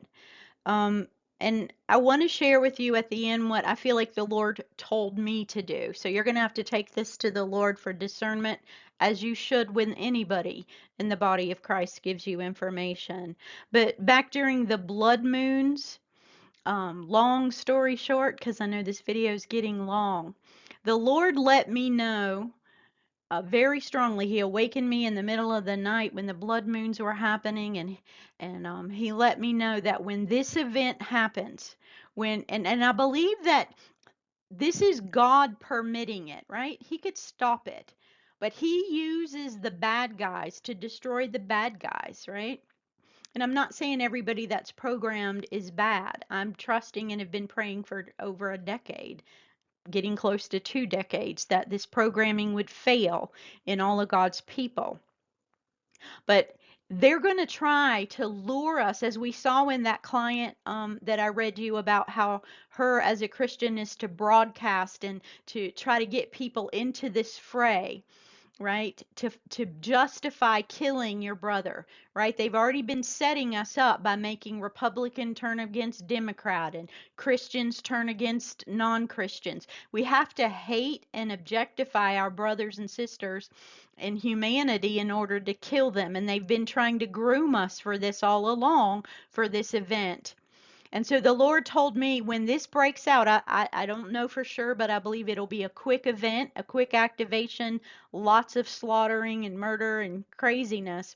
But the Lord told me to stay inside, that this would be a moment like a Moses moment when the death angel passed by the people of God's house because they had the blood of the Passover lamb on the doorpost. Well, as a believer, we have the blood of the lamb on the doorpost of our hearts. But God doesn't go against our will. So don't be tricked. If you, just like with Lot's wife, God rescued Lot and his wife out of Sodom. But God told them, don't look back. And Lot's wife didn't obey. She disobeyed, so she was turned into a pillar of stone and she didn't get out. So if we're not hearing God and doing what he's asked us to do, he's not obligated to protect us, right? That it shows. Lot was saved, he obeyed, they were both pulled out to rescue. And so the Lord told me a long time ago, like, you can trust me to take care of your family, but if they do something dumb against me, right, and they don't obey, they have to follow his instructions in order to have his protection. And so what I'm trying to inform you with this video is to give you an understanding of what you're dealing with so that you're not going to hate and have wrath against these very people who are out there killing and pillaging. Because if you enter into hate and wrath, just like the programming events I showed you, where the child is lured, the devil has an inroad to you. We are not called to hate, right? And so I'm trying to give you an understanding of how these individuals are operating when this event is activated. You pray for them, you forgive them, you pray for their programming to fail, and you stay inside. Somebody knocks on your door, you don't go running out during this event. Stay inside and pray, just like the Israelites did during the Passover, and let the destroyer, which is going to be the entity, Apollyon, the destroyer that is going to be fueling and motivating this. So again, know that doesn't even matter if it's a Christian telling you. And again, you're going to have to seek the Lord and see if I'm telling you the truth. But I'm telling you, everybody that I work with is a Christian. And they're going to have Christians who have been walking with the Lord all of their lives and have platforms. And they're going to they're going to be called to set up and lure us into the fight in the name of justice. Murder your brother, fight, right? And I'm saying that the Lord has said to me, don't fight. There's a scripture, and I wish I would have looked it up, but I didn't. You can Google it yourself and probably find it. That says, it's talking about at the time of the end that those who live by the sword will die by the sword. Again, the devil can't curse you unless you do something to curse yourself. He's going to be luring us and trying to get us to go out and kill somebody, and then you're going to reap what you sow. He can come in and you can die by the sword, right? Because you've just sown what you reaped. Okay, and so again, don't let them pull you into hating your brother. If you hate, go to God and say, God, I choose not to hate. Help me. Help me not to hate these people doing this wickedness. It's going to cause the Christian, we have to begin to look at our lives and eternally. That this world, this 80 years or whatever we get in this life, is not all of there is, that we have to think eternally. It's those who love not their lives, right, even unto death, that gain their life, right? If you seek to gain your life, you're going to lose it. If you seek to, if you in this time are trying to preserve somebody else, serve somebody else, you're going to maintain your life, right? The focus needs to be others focused, right? So I know this is a lot at the end. That's pretty quick, but this was my warning. So even if it's a Christian telling you to form a militia and go and fight and go and kill and do whatever, don't. We're going to trust in the Lord. If the Lord could protect Daniel in the lion's den, he can protect us. If he protected the Israelites when the firstborn, the death angel came and took them, he can protect us now. And that's how he shared with me. You'll have to decide for yourself. I'm praying for you guys. I hope you're praying too. God does not want us to fear. He wants us to lean on him, and he's going to show himself strong on the behalf of his people. God bless you and keep you, and I'll see you around.